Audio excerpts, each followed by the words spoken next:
Salut à tous, alors c'est Frédéric de la Vie. Alors ce soir je voulais faire une petite vidéo un peu complexe par le sujet que je vais traiter.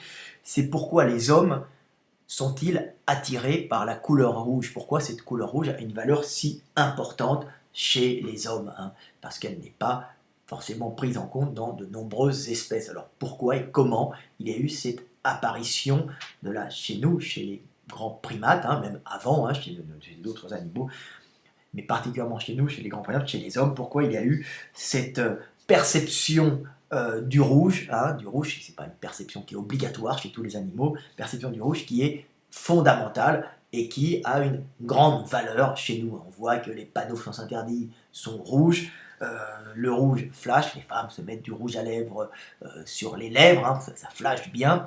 Il y a une cause à ça et je vais l'expliquer. Je vais expliquer à partir de quand cette couleur a eu une importance fondamentale dans notre lignée, hein. Donc chez nos ancêtres, c'est quelque chose qui est relativement récent, hein. C'est quelque chose qui a à voir avec notre évolution, avec l'évolution du monde en parallèle, hein. Donc nous sommes dans une espèce de symbiose avec la Terre, hein, avec Gaïa, et je vais expliquer comment ce rouge est devenu vraiment fondamental à notre espèce. Donc, on sait que la vie a commencé dans les océans, hein. En général, alors c'était une vie à la base végétale ou des micro-organismes, ensuite des végétaux, hein, donc des bactéries, hein, ensuite et donc cette vie est apparue dans l'eau, hein, et il y a eu une adaptation avec, au départ, c'était des bactéries qui montaient ou descendaient en fonction de la luminosité. Donc ils avaient des petits capteurs, hein, capteurs qui captaient sur ces bactéries l'intensité lumineuse, hein, pour en général se mettre à ces bactéries qui bougeaient toutes seules, pour se mettre hors de portée des rayons lumineux ultraviolets qui sont particulièrement destructeurs pour les membranes cellulaires, pour les cellules, hein, et qui ne sont pas très très bons, hein. On voit quand on va au soleil, et les ultraviolets, on sait que ça peut être dangereux et ça peut être mutagène et ça peut provoquer de graves problèmes, hein. Donc, ces petites bactéries donc, avaient un capteur qui est apparu, des petites taches, des petites cellules photosensibles qui permettaient à cette bactérie, hein, d'ajuster d'ajuster l'endroit où elle était. Alors on dit que c'est pour éviter les ultraviolets, mais très vite c'est devenu aussi peut-être une façon de se mettre au bon endroit, peut-être loin des prédateurs aussi, de monter et de descendre en fonction de la luminosité, hein, de la journée, des marées. Il y a plusieurs fonctions de ces petites cellules, hein, qui permettaient d'indiquer le haut et le bas, hein, donc de monter vers la lumière ou de descendre vers le sombre, hein, en fonction de ces petits capteurs qui indiquaient il y a une trop grande luminosité ou une trop faible luminosité. Donc le micro-organisme avait un petit capteur lumineux. Ensuite, ces capteurs se sont sûrement divisés par deux, se sont divisés par deux, sûrement latéral, dessus et latéral, pour voir venir, hein, les ennemis, les prédateurs latéralement, hein. Donc quand une ombre apparaissait latéralement, il fallait se cacher, il fallait aller à droite, latéralement, quand une ombre arrivait à droite, il fallait aller à gauche, quand une ombre arrivait à gauche, hein, quand il y avait une baisse d'intensité lumineuse à gauche, on allait à droite pour éviter éventuellement un prédateur qui pouvait éventuellement vous phagocyter, vous bouffer. Donc après, ça a été l'apparition des yeux, hein, des yeux par séparation permettant, hein, d'aller à droite ou à gauche tout en étant sur le dessus et de monter ou de descendre en fonction de la luminosité, hein.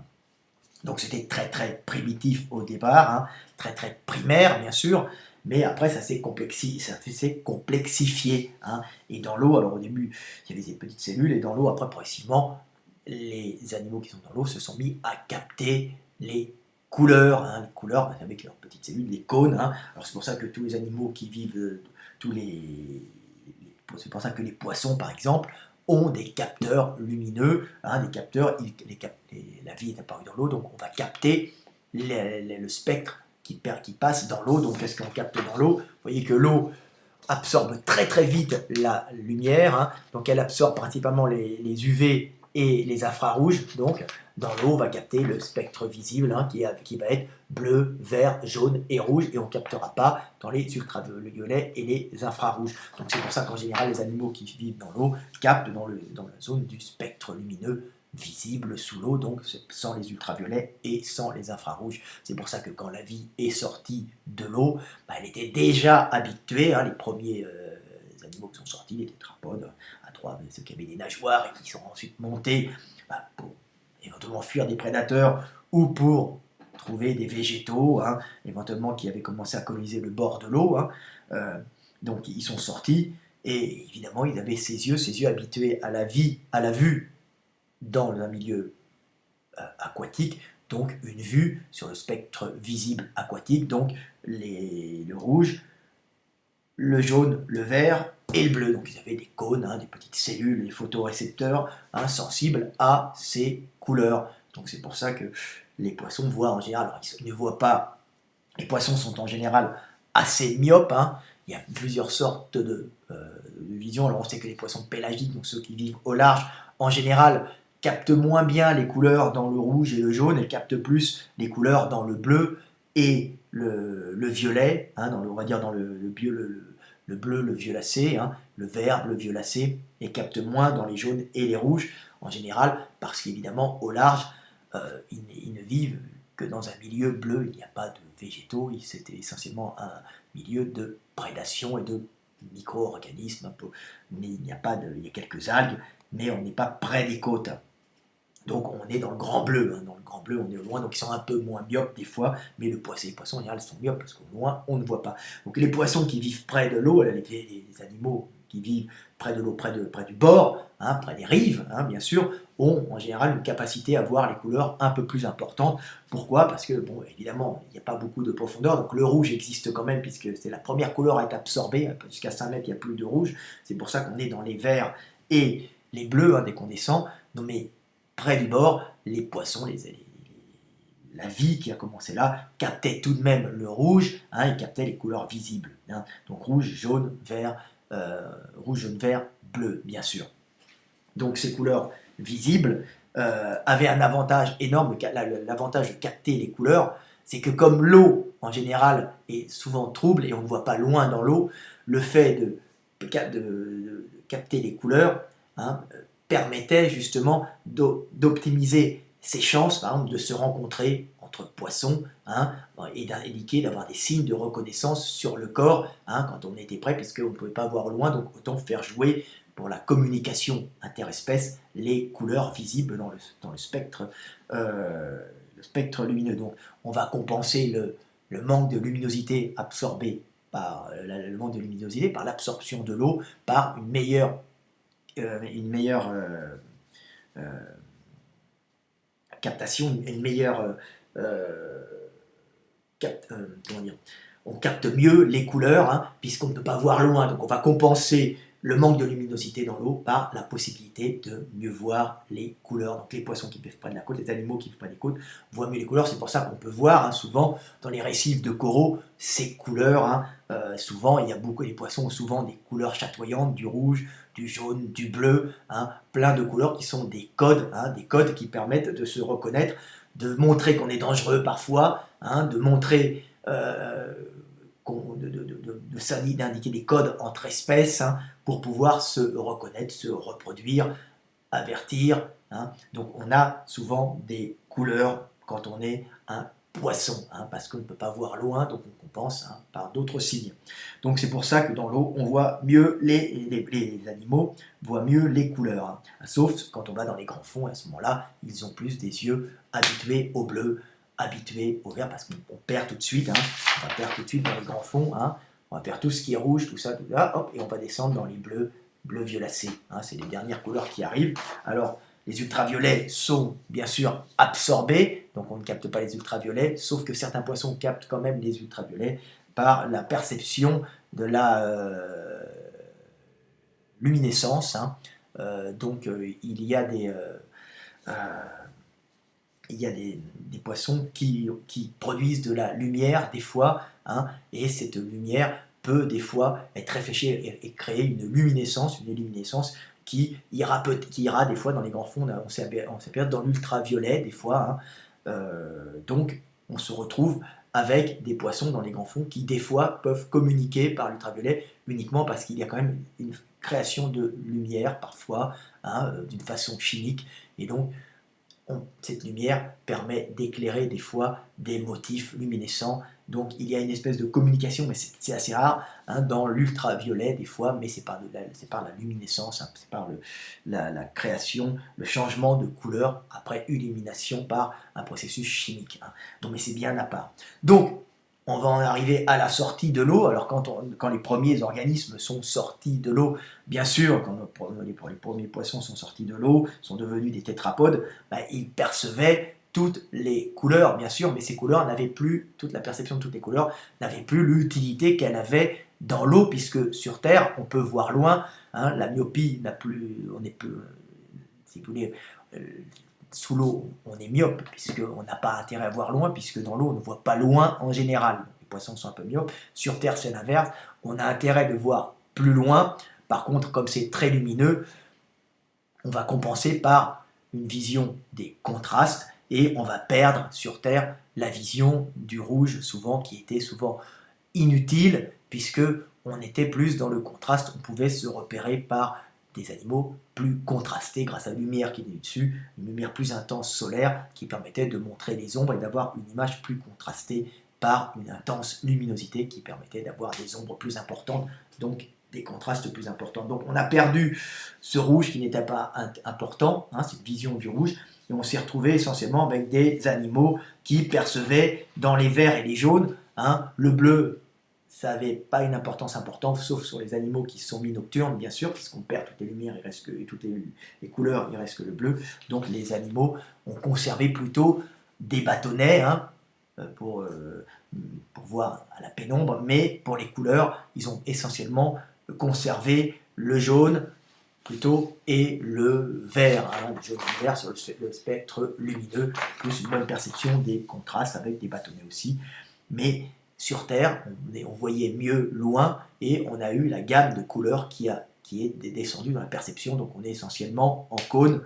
On a du rouge, on a du vert, on a du jaune, on a du bleu, mais on a moins de rouge. C'est moins important d'avoir du rouge que d'avoir du vert, du jaune, parce que le vert et le jaune, c'est quand même les couleurs qui permettent de distinguer les végétaux dont on se nourrit. Donc ça avait une grande importance, comme les végétaux vivent dans le principe de photosynthèse grâce à la chlorophylle. La chlorophylle qui absorbe, ils font la photosynthèse, donc ils absorbent le jaune, ils absorbent le rouge, ils absorbent le bleu, et ils restituent, ils continuent ils accumulent le vert, mais eux absorbent la lumière, et donc comme ils ont ce système de chlorophylle pour favoriser pour accumuler de l'énergie, tout simplement grâce à ce système de photosynthèse, les végétaux étant verts, les animaux qui se nourrissaient de végétaux ont conservé cette vision du vert, et comme ils n'avaient pas de couleurs vives sur leur corps comme les poissons, car il n'y a aucun intérêt à avoir des couleurs vives puisqu'on va se repérer plus par le contraste, donc ils étaient plutôt de couleur marron, vert, tout simplement, et à ce moment-là, donc à la couleur du milieu, donc ils étaient dans des tons, ils voyaient dans les tons marron vert et contrastés, comme tous les animaux de l'époque quand on est sorti des océans. Voilà. Alors voilà, la chlorophylle absorbe le rouge, le végétaux, la chlorophylle absorbe le rouge, le bleu pour le stocker en énergie. C'est ça les végétaux, on absorbe le rouge, on absorbe le bleu, on le stocke en énergie, et le vert est restitué. C'est l'énergie lumineuse. C'est pour ça que sous les tropiques, vous voyez, quand on regarde Google Earth, vous regardez, c'est tout vert. Pourquoi? Parce que c'est plein de végétaux. Et ces végétaux, on les mange. Donc ces végétaux on mange leurs feuilles parce qu'ils ont accumulé de l'énergie lumineuse qu'ils ont stockée qu'ils ont stocké en eux. Donc voilà. Donc on se retrouve avec des animaux qui captent le vert, le jaune, et moins bien le rouge. Alors les nocturnes, bien sûr, vont plutôt tomber dans le bleu, dans ce qui reste, ils vont capter le bleu, et en plus, ils vont avoir, ça c'est les cônes, qui captent les couleurs, bien sûr, au fond de notre rétine, Et ils vont aussi avoir des bâtonnets qui leur permettent de capter les variations d'intensité lumineuse. C'est pour ça que la nuit, quand vous regardez, on voit tout est gris, on dit la nuit, tous les chats sont gris, hein, c'est un proverbe français, hein. Ben, c'est sûr, puisqu'on ne capte plus les lumières la nuit, hein, puisqu'il n'y a pas assez de lumière, par contre on va capter les intensités lumineuses, donc les variations d'intensité lumineuse, sans en capter la couleur. Donc il y a plus de bâtonnets, les bâtonnets qui sont entre 25 et 100 fois plus sensibles à la lumière, hein, plus sensibles qu'un cône qui lui va uniquement capter la couleur, mais pour la même intensité.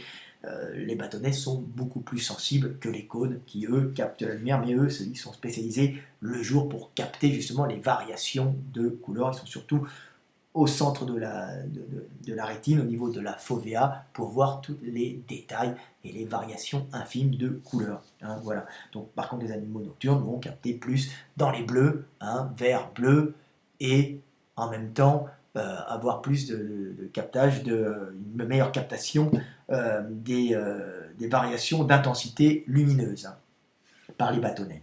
Donc, à partir de quel moment on s'est mis à resélectionner des cônes du rouge dans notre vision, parce que ça n'avait plus aucun intérêt, bien sûr, ce rouge, puisqu'on était soit des herbivores, hein, qui donc, bon, des végétariens, on va dire, pas des herbivores, mais des végétariens, donc qui devaient plutôt capter le vert et capter les variations lumineuses, donc les contrastes, hein, donc sans avoir forcément l'utilisation de l'intérêt de capter les rouges, puisqu'ils mangeaient des végétaux, donc de la chlorophylle, hein, ils mangeaient tout cela. Et les prédateurs qui allaient se nourrir essentiellement de végétariens, hein.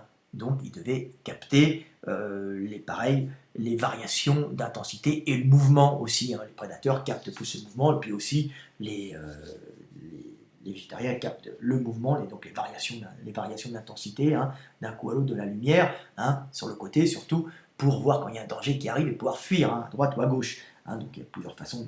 Donc par contre, les couleurs n'avaient pas un grand intérêt. Alors à partir de quand les couleurs avaient un grand intérêt, le vert, hein, mais quand même moins que dans l'eau. À partir de quand, puisqu'on on percevait mieux avec des contrastes, hein, plus qu'en couleur. Hein. Donc à partir de quand a-t-on eu ce retour de la couleur, retour à la couleur? Alors tout simplement, alors c'est lié à quelque chose qui est assez intéressant, hein, c'est l'apparition des plantes à fleurs et des fruits, tout simplement. Hein. Alors comment se fait-il? Et c'est pour ça que nous, les hommes, on est attirés par le rouge. On est tout simplement attirés par le rouge à cause des fleurs et à cause des fruits, hein, tout simplement parce qu'il y a l'apparition des plantes à fleurs et des plantes à fruits. Alors, vers... alors la date exacte, c'est vers 100 millions d'années. Hein. On supposait que c'était à 140 millions d'années, mais des découvertes récentes, on s'est aperçu que les plantes à fleurs existent depuis 240 millions d'années à peu près. Hein. Donc, plantes à fleurs, des plantes à fruits. Hein. Donc, pour quelle raison, hein? Donc ça, c'est apparu. Et les plantes à fleurs, ça demande justement les fleurs attirent les animaux, hein, pour pouvoir polliniser en offrant du sucre. Hein. La fleur offre du sucre aux insectes, mais offre du sucre aussi aux oiseaux, offre du sucre aux animaux qui vont essayer de manger dans cette fleur, hein, et vont polliniser, vont prendre un spore femelle qu'elles vont balancer dans un spore femelle, dans un spore mâle, hein, et ils vont polliniser, donc prendre une cellule femelle, la mettre dans une cellule mâle, les deux ne sont pas ensemble, donc la fleur permet ça, mais pour que les animaux viennent polliniser, il faut bien sûr attirer les animaux, pas par la couleur de la fleur, c'est pas la couleur de la fleur que les animaux vont chercher, mais c'est le sucre, hein, les calories que cette fleur offre aux animaux pour pouvoir être pollinisés. Donc c'est ce miel que les abeilles vont chercher, mais que d'autres animaux vont chercher aussi. Donc à partir de ce moment-là, les insectes se sont mis sur... Les insectes devaient déjà voir les couleurs un peu, mais c'était beaucoup plus primitif. Hein. Donc on a attiré les insectes par les plantes à fleurs, hein, et les insectes permettaient de polliniser ces plantes à fleurs qui nous donnaient ensuite des fruits. Donc c'est très très marrant. Hein. Donc il y a eu sûrement d'autres animaux attirés par les fleurs, c'est pour ça que les fleurs se mettent à attirer les animaux par d'autres couleurs que le vert ou le jaune. Hein. Donc ils doivent se démarquer, les fleurs doivent se démarquer du feuillage. Alors au début elles ont dû se démarquer vaguement par du pigment jaune, hein, par des pigments jaunes pour faire une démarcation avec le feuillage et faire venir un animal pour que cet animal pollinisent ces fleurs et permettent justement cette reproduction du végétal en question. Donc, on s'est retrouvé avec ces plantes à fleurs, donc c'est 240 millions d'années, mais ça a dû monter lentement, et on est arrivé vers 140 millions d'années. Donc, pour vous donner un ordre d'idée, pour que vous compreniez quand est-ce que c'est apparu, parce que c'est pas évident le sujet dont je traite, c'est apparu à l'époque la période du Permien, Permien, 240, pardon, du Trias. Donc Trias, c'est donc 240, les fleurs sont apparues à peu près en même temps que les premiers dinosaures. Donc vous voyez, il y a une espèce de corrélation entre apparition des dinosaures, plantes à fleurs et fruits en même temps, des plantes à fleurs donnant des fruits. Et ça a culminé vers 100, ça a atteint son apogée, on suppose, vers 140, puisqu'on se retrouve dans les fossiles avec beaucoup de plantes à fleurs, il y en avait moins avant, vers le Jurassique, vers la fin du Jurassique, le début du Crétacé, donc vers 140 millions d'années, donc à l'époque des Diplodocus, des gros dinosaures comme ça. Donc là, ça a été le point culminant des plantes à fleurs, plantes à fruits, fleurs donnant les fruits. Donc ces fleurs attiraient les couleurs, mais ces fruits attiraient aussi les animaux. Donc à partir de ce moment-là, la nature végétale s'est bardée de couleurs pour attirer les animaux, et c'est un échange, c'est une offrande. Les fruits et les fleurs sont des offrandes de la nature, c'est pas uniquement beau, c'est fait pour attirer les animaux, pour polliniser la fleur, et les fruits se couvrent aussi, donc les fleurs sont pleines de couleurs, pour vibrer d'une façon différente au reste du feuillage, et que les plantes se fassent féconder et puissent se reproduire.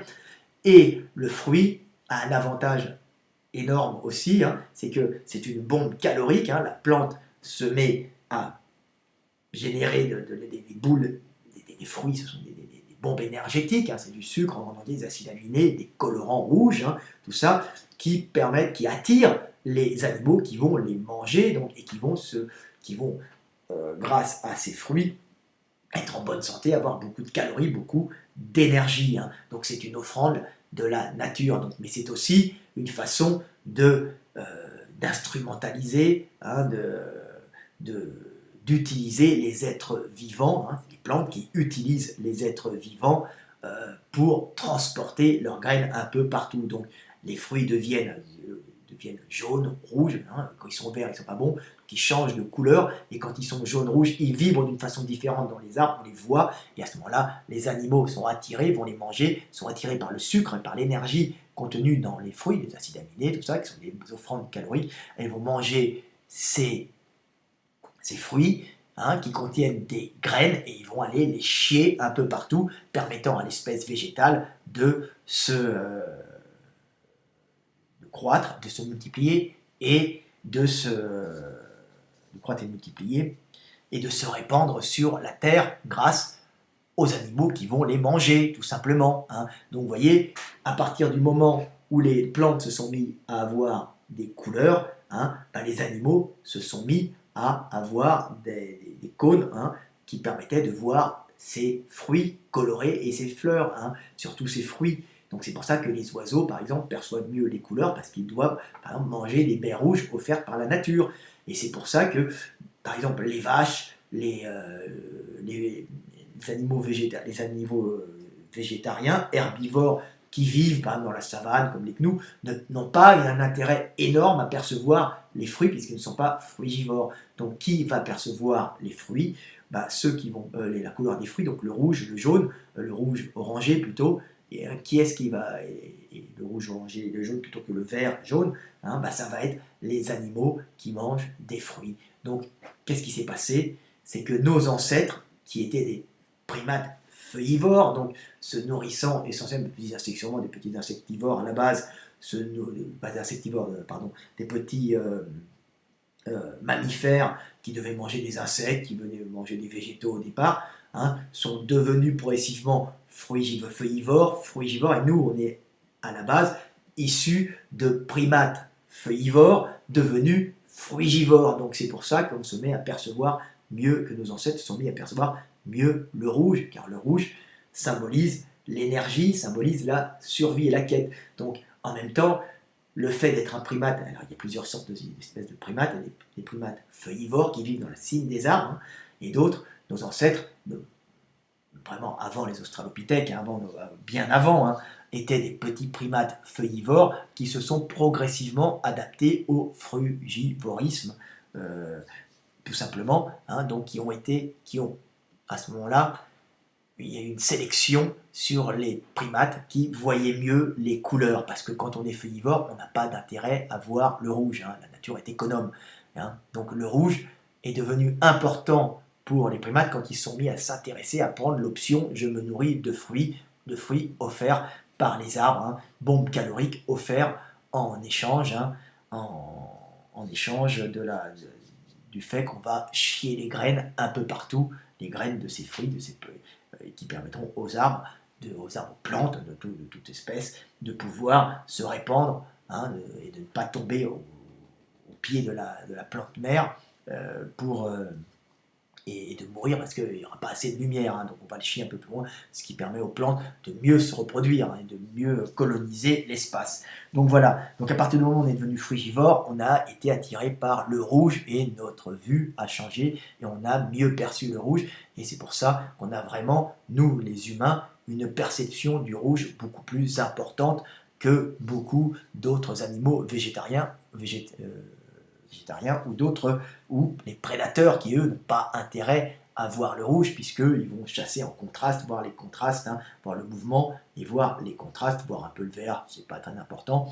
Et les végétariens vont plutôt voir les contrastes aussi pour pas être chassés, et vont voir le vert. On n'est pas dans l'eau, hein, puisqu'on est sur Terre, on voit loin, hein, donc on va moins voir le rouge, plus voir les contrastes et un peu voir les couleurs. C'est pour ça qu'on dit que les chiens voient en noir et blanc, que les animaux voient peu les couleurs. C'est faux, ils voient les couleurs, mais d'une façon moins intense, hein. Ils voient surtout en contraste, et les animaux nocturnes voient aussi en variation d'intensité voient dans les bleus plutôt, hein, et voient aussi les variations d'intensité grâce au bâtonnet. Alors que les humains, qui sont issus qui sont issus d'ancêtres frugivores, se sont mis à voir les couleurs, donc particulièrement à voir le rouge. Hein. Donc voilà. Donc le rouge est devenu extrêmement utile. Hein. Il est apparu. Donc le fait qu'on s'est mis à percevoir les couleurs est directement lié aux plantes à fleurs, aux plantes à fruits donc. Hein, et au fait de manger des fruits. Donc, hein, c'est apparu, tout ça, la perception des couleurs. Nos ancêtres avaient dû perdre, nos ancêtres même sur Terre, la vie avait dû perdre, les animaux avaient dû perdre en grande partie cette perception des couleurs qui n'avait plus beaucoup d'intérêt. Alors c'est pour ça quand on voit les films de Spielberg, hein, Stéphane Spielberg, comment il s'appelle, de Spielberg, je ne me souviens plus de son prénom, et quand on voit des dinosaures avec des couleurs extrêmement vives, on peut se dire qu'il y a de fortes chances qu'il n'y ait pas eu forcément des couleurs vives dans ce genre-là, surtout s'ils étaient des prédateurs, hein, bien sûr. Hein, ça ne sert à rien pour un prédateur d'avoir des couleurs vives dans le rouge. Hein, ça ne lui servira à rien. Hein, donc on voit des prédateurs, on leur voit des couleurs particulières, ça ne va pas servir à grand chose. Hein. Alors que pour des oiseaux frugivores ou qui mangent certains insectes, qui peuvent avoir des couleurs, qui mangent des baies, des fruits, on s'aperçoit qu'ils ont souvent un plumage rouge, ils ont souvent un plumage avec des couleurs chaudes, hein, dans les rouges. Pourquoi? Parce qu'ils ont récupéré, hein, cette perception des couleurs, parce qu'ils sont frugivores, donc ils vont montrer devant leur femelle, hein, des couleurs chatoyantes, des fois du rouge, du vert, puis surtout ils ont ces couleurs. Donc vous voyez, hein, donc c'est parce que ils voient le rouge, ils voient les fruits, donc ils peuvent l'avoir sur leur corps pour le montrer aux femelles, hein, tout simplement. Donc on voit que les couleurs apparaissent, que le fait de se barder de couleurs est en rapport énorme avec l'évolution des végétaux. Donc ça a dû commencer il y a 100 millions, il y a 240 millions d'années et jusqu'à maintenant. Hein. Donc c'est quand même, donc 240 millions d'années, c'était le début, hein, mais ça a dû culminer aux alentours de 140, c'est-à-dire le top des plantes à fleurs, hein, qui comme maintenant on a des plantes à fleurs à fruits, ça a dû être en pleine période jurassique, en pleine période crétacée, hein, et puis après pour se maintenir jusqu'à maintenant avec beaucoup de fruits et beaucoup de fleurs. Donc voilà, est-ce que j'ai tout dit? Non, je n'ai pas tout dit, parce que maintenant on va commencer aussi des choses sérieuses. Donc c'est pour ça que le rouge est très important chez nous, les hommes, qui sommes des primates frugivores. Alors, le frugivorisme a aussi un énorme avantage par rapport au fait de manger juste des végétaux, des feuilles, comme des petits singes qui mangeraient juste des feuilles, des feuillages, et que quand on mange juste du feuillage, on reste sur l'arbre, on lui bouffe ses feuilles. Déjà, c'est pas top, parce qu'il ne va pas pouvoir bien faire sa photosynthèse, hein, l'arbre risque de mourir aussi. Mais bon, ça c'est un autre problème. Et il y a aussi le fait que ne pas aller chercher des fruits, hein, on reste dans un arbre, on bouffe les feuillages, ça ne stimule pas l'intelligence, parce que ce qui stimule l'intelligence, c'est la quête du fruit, la quête de la bombe calorique, la quête de la calorie. Hein. Quand on est dans un feuillage, il y a beaucoup de feuilles, on reste sur place à bouffer, hein, comme ça, manger, et on ne va pas développer un esprit euh, d'initiative, de quête, un esprit de recherche. Hein, comme un prédateur ou comme un frugivore. Le frugivore va à la recherche du fruit. Nos ancêtres étaient des frugivores, ce qui a développé notre cervelle. Un frugivore, on a mangé un peu de viande, ça a changé. Donc c'est pour ça que c'était un singe frugivore qui pouvait tout simplement devenir plus intelligent qu'un singe uniquement feuillivore. Nous étions donc des frugivores redescendus au sol, à tendance omnivore, bien sûr, parce que c'est des insectes, aussi, on allait chercher des calories ailleurs, sur les graisses contenues dans les animaux, hein, c'est très important, les acides gras essentiels, hein, donc on s'est mis peut-être à manger un peu comme les chimpanzés, des petits primates, des petits rongeurs, des insectes, des noix, bien sûr, plein de graisse, hein, mais on avait cette perception des couleurs que les feuillivores n'ont pas.